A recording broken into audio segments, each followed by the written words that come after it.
This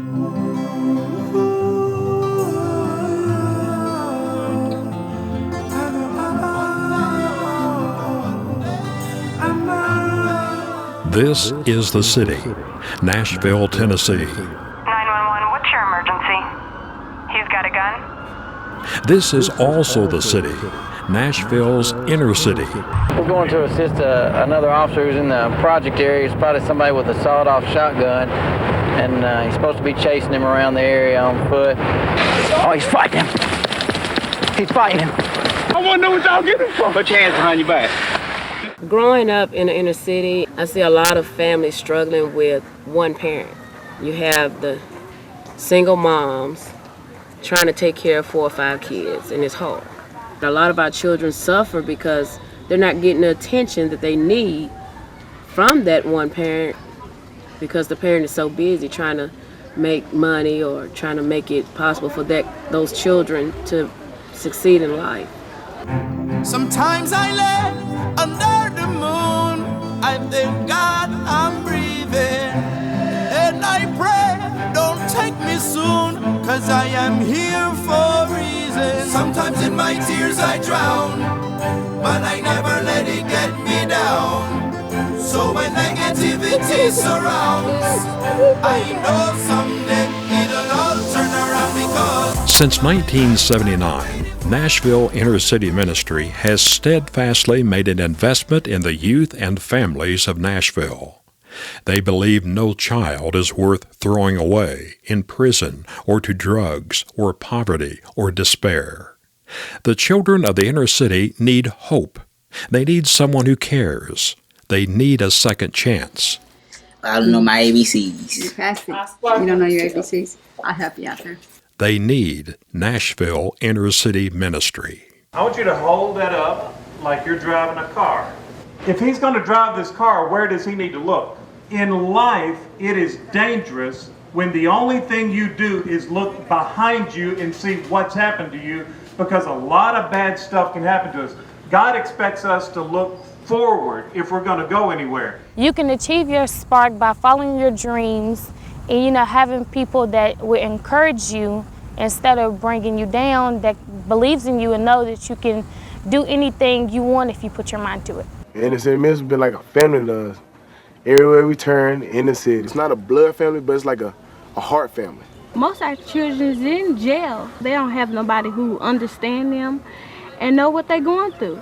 Almost every day somebody's approaching you about either one gang or another gang, and most of the times it's your friends. Gets a lot of peer pressure on top of that because you basically like the oddball and you don't want to be the one that's left out just because somebody else is doing it. If inner city didn't do what they do, the people on the streets, they'll be worse than what they are now because inner city gives them hope.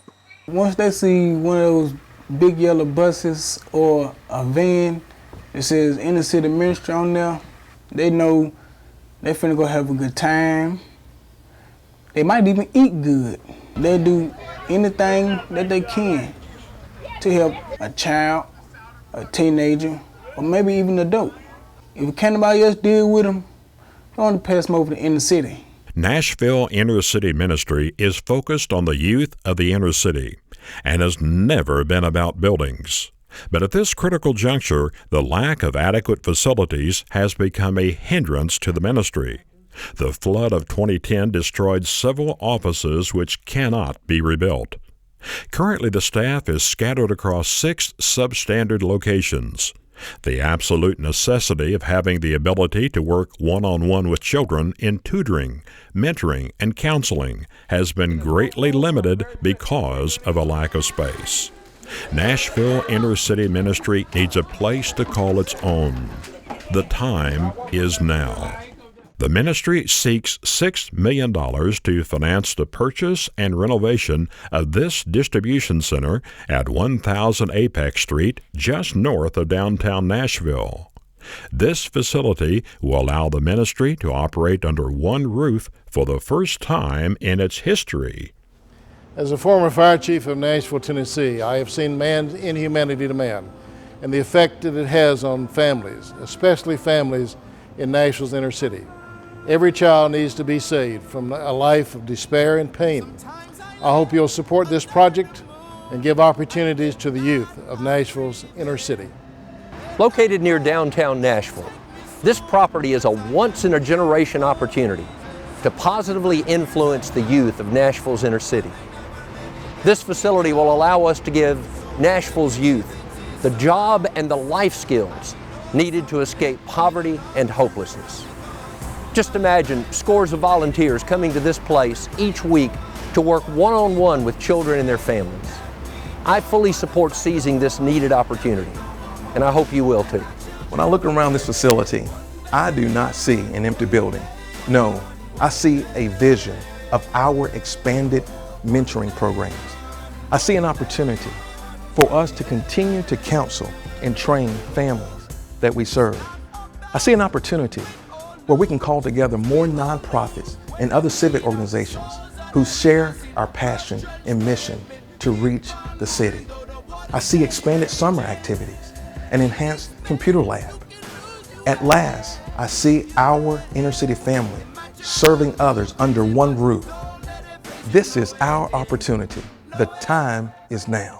I am standing in the middle of a 93,000 square foot facility that would be the perfect outreach center for our ministry. Nashville is our city, but living in this city are families that are hurting. Nashville Inner City Ministry is about reaching out to families that are in poverty and despair. But we need your help to purchase and renovate this facility to empower the spiritual, the educational, and the vocational development of Nashville's at-risk youth and their families. The time is now. Sometimes when you're living in the projects and when you're living in like what some people may call the ghetto, that's all you see, and you never ever look outside. It's like you're trapped in a prison cell that just has 4 walls, and that's all you ever look at. But however, when the city comes around and they're able to pick us up in those buses, it's like somebody just paying our bail in jail or something, and we're actually able to get out and see a whole other side of life. And I think that's a good thing for the buses to run every Monday and pick up these children. And I just want to thank them so much for that.